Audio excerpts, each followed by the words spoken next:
So the first official trailer for Spider-Man Brand New Day dropped yesterday morning from when I'm filming this video. I'm a bit late to the party because I had a bit of a busy day yesterday, but here's my quick thoughts on the trailer. Let's talk about it. First thing that I have to talk about and that really stood out to me and that I can't stop thinking about that trailer is some of the shots. And if you've seen the trailer, you know exactly what I'm talking about. Some of the shots in the trailer, they're just real-life recreations of classic Spider-Man comic book covers. I absolutely love that, like how they did that in the Fantastic Four First Steps. Some of the shots in that movie were just Fantastic Four comic book covers just made in live action. That was so cool to see, and I'm so glad we're getting it with this new Spider-Man film. I love seeing Spider-Man fight all the different villains. I don't think we get a shot of Tombstone in the trailer. Let me know down in the comments below, maybe I missed it. But I loved seeing the Hand, Boomerang, Tarantula, and most notably, Michael Mando is back as Matt Gargan, aka Scorpion, sporting a comic-accurate suit with the tail and everything. When I saw that shot of the tail in the trailer, it put a huge smile on my face. I'm so glad we're finally getting him back as his super villain identity. But even with all the villains we see in the trailer and all the villains we know are going to appear in this film, it's still not exactly clear who the main villain is. That's one thing I've been wondering about this film, is who exactly is the main villain. And I guess maybe they're trying to keep that a secret, or maybe one of the villains in the trailer turns out to be the main villain. I don't know. There is one shot in the trailer that really intrigues me though. Like, Spider-Man sets this woman free from this like cube type thing. He like opens the door and then all of a sudden it seems like her mind's clearing. It feels like something just left her, and then we see it go into this soldier that's behind him and then into another soldier. To me, it just looked like some spirit or some being like left their bodies and it's like hopping into other bodies, or maybe it's mind control, something like that. But I'm very intrigued to find out what's happening there. I know I've heard the name Mr. Negative be kind of tossed around as another potential villain for the film, and I've heard he has some mind control powers, so maybe that's what's happening in that scene. And then the suit. The suit looks absolutely amazing. It might be the best MCU Spider-Man suit. It just looks so good when Spider-Man's moving and swinging through the city and in the fight scenes. And one thing I was not expecting to get in this trailer is we actually see a decent amount of MJ and Ned, and we see how Peter's really struggling as he's alone and everyone's forgotten about him, doesn't remember that he exists, and about the past. And we really see how depressed and lonely and kind of sad he is, and how he really longs to have MJ and Ned back in his life. And I'm really intrigued to see what they do in this film, to see if Peter really tries to help them remember who he is and try to tell them what happened. Ever since the end of No Way Home, I've just been so curious to see what happens next and to see if Peter's gonna try and get people to remember who he is. Maybe he's gonna undo the spell in some way. Another thing I love about seeing that is Peter really seems to have grown and matured at this point, in the point we see him at in the trailer. He really seems to now be the classic proper Spider-Man that I've been wanting to see in the MCU for a long time now. I really enjoy the Homecoming trilogy, but one of my biggest problems with that trilogy is Tom Holland's Spider-Man always felt kind of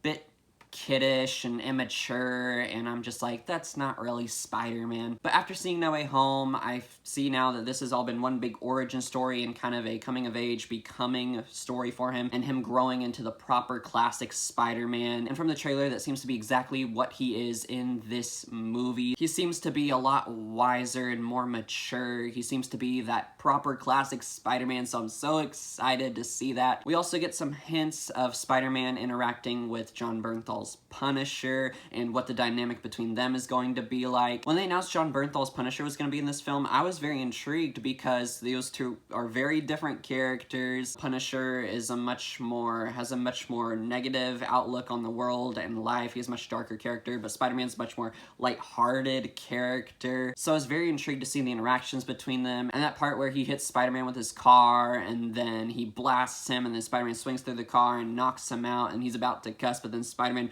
webs his mouth. That was really funny. I'm really looking forward to seeing more of those two in this film. We also get to see Mark Ruffalo returning as Bruce Banner. He's apparently a college professor now, and Peter goes to him. I'm excited to see these two characters interact as well. Hulk and Spider-Man are two characters that I've been wanting to see share a decent amount of screen time in the MCU for a while now, because they're both geniuses. I'm interested in seeing how exactly he helps Spider-Man, and if Peter tries to get him to remember and tell him what really happened, and how Doctor Strange cast that spell to make everyone forget about him. I'm very intrigued and interested to see what those two characters do and how they interact. And also because Hulk is a character that the MCU hasn't really done much justice to, so I'm very excited to have him in this film, and I don't know if he's gonna Hulk out or not, but I really hope so, because I really want to see more proper Hulk in the MCU. The look of the film, which it looks absolutely fantastic. However, there are some shots that look really, really gray and kind of drab, but maybe the look of this film and how it looks a bit more somber and gray could just be kind of maybe reflective of how Spider-Man has really